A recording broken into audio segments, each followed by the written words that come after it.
жас кәсіби маман Балжан Сұлтанбекқызымен бірге сұхбат жүргізетін боламыз. Ендеше кеттік. Сіз осы мамандықты қалай таңдадыңыз? Мен бұл мамандықты басында маникюр жасаудан бастадым. Кейін көпшіліктің сұрауына байланысты осы шаштараз мамандығына келдім.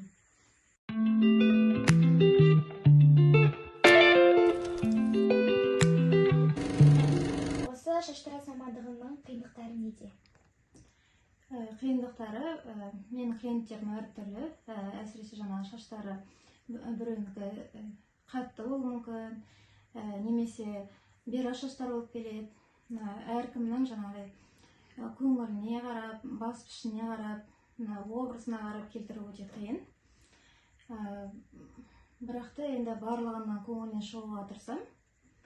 Сұраймын бірінші қалай кию керек, сізге қалай ұнайды деп.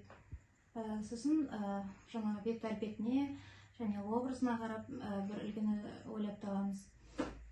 Сіздің ойыңызша осы шаштараз мамандығы болашақта қалай бағаланады? Бұл мамандық бұрында да қазірде де өте сұранысқа ие. Сондықтан да болашақта да өте жоғары бағаланады деп ойлаймын.